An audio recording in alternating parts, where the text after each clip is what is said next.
तिरंगा लाइट लगाई थी पिछले साल जून में। हमने पेमेंट के लिए अगस्त में, जुलाई में, सितंबर से पीछे लगे हुए थे अफसरों के। कभी ऑनलाइन पोर्टल पे रिजेक्ट कर रहे थे, कभी पास कर रहे थे। फाइनल बिल तक पास हो गया, उसके बाद भी इन्होंने मतलब कि रास्ता नहीं दिया। मैं जी 2 साल हुए, मैंने 10,000 रुपये खराब मिनिमम ख़राब कर लिए जी। ये लगा के 10 बार तो कंप्लेंट लगा ली कंप्यूटर पे, और जी मैं यहाँ अभी कम से कम 10 बार आ लिया हूँ। वेरिफिकेशन के लिए डाल रखी थी, इनकम कम कराने के लिए। 3 महीने से ये समस्या आ रही है हमें, और हमने रिक्वेस्ट भी डाल दी है। 2 बार उन्होंने रिजेक्ट कर दी है। बीजेपी हरियाणा में 5 सीटें हारी तो उन्हें पता लगा कहीं ना कोई दिक्कत है।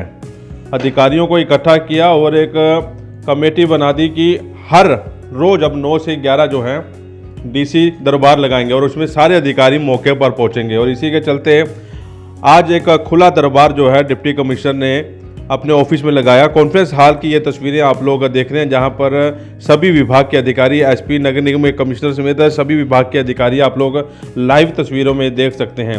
लेकिन यहां पर भी सबसे ज़्यादा मुद्दा प्रॉपर्टी आईडी और फैमिली आईडी का गूंजा। डिप्टी कमिश्नर देख के हैरान है कि ऐसा कैसे हो सकता है कि फैमिली आईडी के इतने केस सामने आ रहे हैं, लेकिन फिर भी मौके पर ही जिन बातों का समाधान होना चाहिए था वो समाधान किया गया और बाकी को जो है पेंडिंग रख दिया गया। क्या क्या शिकायतें आई इस खुले दरबार में, एक एक करके हम आपको सुनवाते हैं। तिरंगा लाइट लगाई थी पिछले साल जून में। हमने पेमेंट के लिए अगस्त में, जुलाई में, सितंबर से पीछे लगे हुए थे अफसरों के। कभी ऑनलाइन पोर्टल पे रिजेक्ट कर रहे थे, कभी पास कर रहे थे। फाइनल बिल तक पास हो गया, उसके बाद भी इन्होंने मतलब कि रास्ता नहीं दिया। हम कब्बाल जई, गौरव जई के पास मतलब कि धक्के खा के थक गए। आज पता लगा दरबार लग रहा है, डीसी साहब पे पेश हुए, सर हमारा कोई हल कराओ पेमेंट का। कितने रुपये? 7 लाख रुपए। विकसित यात्रा कितने? विकसित भारत के हम 4 लाख रुपए। 4 लाख। 4 और ये इसके 7 लाख रुपए, टोटल 11 लाख। 11 लाख। क्या कहते हैं, फिर क्या कहते हैं? अब डीसी साहब ने कहा है, कमिश्नर साहब ने आश्वासन दिया, ऑफिस आओ कराता हूँ। नहीं, वैसे कर क्यों नहीं देते पास? ये सर कोई रास्ता नहीं दे रहा था हमें। कभी कोई इधर जाओ, कभी उधर जाओ, धक्के खिलवा रहे। इधर टेबल पोर्टल पे जाओ, यहाँ जाओ, वहाँ जाओ, कोई रास्ता नहीं दिया। अब आश्वासन दिया, बुलाया उन्होंने, देखते हैं क्या होता है। वेरिफिकेशन के लिए डाल रखी थी, इनकम कम कराने के लिए। 3 महीने से ये समस्या आ रही है हमें, और हमने रिक्वेस्ट भी डाल दी है। 2 बार उन्होंने रिजेक्ट कर दी है, लेकिन आज डीसी साहब से मिलने के बाद उन्होंने आश्वासन तो दिया है कि हो जाएगी ठीक। कितने समय से दिक्कत आ रही है, क्या समाधान निकला है? अभी तक तो कोई समाधान नहीं निकला। 3 महीने से मतलब चक्कर काट रहे हैं। इलेक्शन के बाद, इलेक्शन से पहले आचार संहिता लगी हुई है, आश्वासन यही देते रहे। लेकिन आज डीसी साहब से मिलकर थोड़ा पॉजिटिव पॉइंट लगा है कि शायद हो जाए कुछ समाधान। कितनी इनकम थी और कितनी करवानी? इनकम 2 ओल्ड एज पेंशन आती है मम्मी पापा की, 2 उनके पोता पोती है 10 साल के, और तो कोई इनकम सोर्स है ही नहीं। बेटे की उनकी 2 डेथ हो चुकी है। ये बार इनको सारा मतलब समझा चुके हैं, लेकिन ये करने को तैयार नहीं है। अब डीसी साहब की नॉलेज में लाई है ये, वो उनको ध्यान में रखते हुए उन्होंने मैडम को बोला है कि इनको आप करवाइए। मैं आज़ाद नगर पानीपत से सर। मेरी फैमिली आईडी में आज के टाइम 6 लाख रुपए इनकम शो कर रखी सर। 1,80 से 3 लाख मेरी, 1,80 से 3 लाख मेरे घरवाली की, 1,80 से 3 लाख मेरे लड़के की। जबकि लड़का स्टूडेंट है, घरवाली हाउसवाइफ है, और वो 3,000 रुपये लेती बेसहारा की। मेरी पेंशन ब्लाइंड के आधार पे वो 3,000 रुपये पेंशन लेती है। 3,000 रुपये पेंशन मैं लेता हूँ।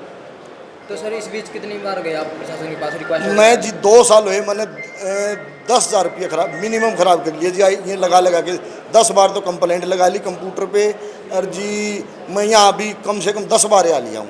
तो आज डीसी साहब से मिले क्या? कुछ मिले हैं डीसी साहब ने तो बोलिया तो है, अगर जो आज का तुरंत हालात है उसके हिसाब से इनकी इनकम चेक करी जाए। मैंने ना एक प्रॉपर्टी परचेज़ की थी। वो प्रॉपर्टी मैंने 137.36 वर्ग गज की परचेज़ की थी।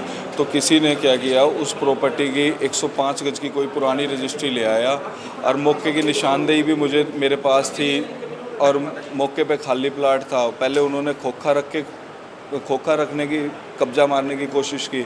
फिर सर 50-60 बदमाश के साथ मिलके और 16-17 मिस्त्री मज़दूरों को ले जाके उन्होंने रातों रात में बिल्डिंग बना दी सर वहाँ पे। मेरे पास उसकी वीडियो क्लिप भी है। कितने दिन पहले की बात है सर? ये पिछले 6 महीने से सर मैं दफ्तरों के चक्कर काट रहा हूँ। बल्कि वो हमारी उल्टी दरख्वास्त दे देता है कि हमारी सर पूरेवाल कॉलोनी में पड़ती है, और उसकी रजिस्ट्री में ना उसकी रजिस्ट्री NOC तो पूरेवाल कॉलोनी की है, और खसरे गुरु नानकपुरा के बोलते हैं, और रजिस्ट्री का जो टोकन है वो बत्रा कॉलोनी के नाम से है। आपने ज़मीन परचेज कर रखी है? सर मैंने परचेज़ कर रखी है, मैंने खाते। किसी दूसरे ने? हाँ जी। और वो सर बहुत मतलब कि वो उसमें हैं, उनके ऊपर ऑलरेडी काफ़ी मुकदमे चल रहे हैं। नहीं सर, बदमाश नहीं, वो गवर्नमेंट एम्प्लॉयर भी हैं। हाँ जी, गवर्नमेंट एम्प्लॉयर भी रहे हैं वो काफ़ी टाइम से। तो आज डीसी साहब के पास आए हो, क्या कुछ आश्वासन मिला? डीसी साहब ने मुझे आश्वासन दिया है कि आज तुरंत एक्शन उठाएंगे और जल्द से जल्द इस पर कार्रवाई करेंगे। सर, मेरे फादर साहब के एक्सपायर होने के बाद उनके नाम पे एक व्हीकल थी जो कि फॉर्ज डॉक्यूमेंट यूज़ करके मेरी फैमिली में से किसी ने ट्रांसफ़र की और आगे उसके बाद वो बेच दी गई। मैंने 2 बार कंप्लेंट दे चुका हूँ, एसपी साहब को भी, थाने में भी, कोई कार्रवाई नहीं होती है। एफिडेविट भी झूठा है, एफिडेविट वेंडर के रिकॉर्ड सामने है कि मैंने एफिडेविट नहीं लिया है, उसके बाद भी कोई कार्रवाई नहीं हो रही है। आज मैंने डीसी साहब को कंप्लेंट दी है, अब देखते हैं। समस्या को लेकर आए थे डीसी साहब के पास? पेंसिल बनवानी थी मैंने बस। कौन सी पेंशन बनवानी ये थी? कुवारा है। कवारा हाँ कुवारा है, इसका कुछ नहीं है। तो अब आए डीसी साहब ने क्या बोला? अभी बोला है कि 25 साल के बाद बनेगी। बीमार रहे कब बनेगी? 25 साल के बाद। ज़्यादातर समस्या प्रॉपर्टी आईडी पे और इनकम की थी कि इनकम हमारी ज़्यादा चढ़ा दी है, प्रॉपर्टी की आईडी पे थी। मैक्सिमम समस्या ये थी, तो उनका निस्तारण कर रहे हैं, जल्दी ही उनका हो जाएगा। जो मौके पे था, जैसे अभी एक पैरोल वाले की भी आई थी, उसकी पैरोल कर दी हमने, अभी मैंने जस्ट की है। तो ये है सरकार की तरफ से, ये है कि मौके पे निस्तारण को नहीं, वैसे भी आपके रेडार पे रहने चाहिए। जैसे आज 39 कंप्लेंट टोटल आई है, तो 39 की 39 हमारे स्कैन पड़ी है हमारे पास, जो हमने डिपार्टमेंट को दी है। उनका निस्तारण वो 2-3 दिन में करेंगे, क्योंकि रोज़ाना सारे डिपार्टमेंट में बैठे हैं, तो उसका रिव्यू भी रोज़ाना होता रहेगा कि पुरानी कंप्लेंटों का क्या हुआ। साथ खाली बीच में जैसे सुबह 9 बजे बैठते हैं, 9 बजे तो आते नहीं लोग, 9:30-10 के आसपास आना शुरू करते हैं, तो बीच में वो रोज़ाना रिव्यू भी होता रहेगा ना उसका, कि भाई आपको इतनी कंप्लेंट गई हुई है, इनका निस्तारण क्यों नहीं अभी तक। क्योंकि मैंने ही रिपोर्ट मैंने भेजनी कमिश्नर को, कमिश्नर भेजनी चीफ सेक्रेटरी को। The whole program is being monitored by the CS। तो ये शिकायतें वो हैं जिनको लेकर प्रशासन अब पूरी तरह चाक चौबंद जो है नज़र आ रहा है। और हरियाणा में अभी विधानसभा चुनाव आने वाले हैं और इससे पहले सरकार ये चाह रही है कि प्रॉपर्टी और फैमिली आईडी से सरकार की जो किरकिरी हुई है उसको जो है ठीक किया जाए। तो आप ये लाइव तस्वीरें साथ के साथ शेयर जरूर करें। और आप लोगों को क्या लगता है कि सरकार की ये पहल विधानसभा चुनाव उन्हें हरवाएगी या जिता पाएगी? वॉइस ऑफ पानीपत के लिए प्रदीप पंचाल के साथ कुलवंत सिंह।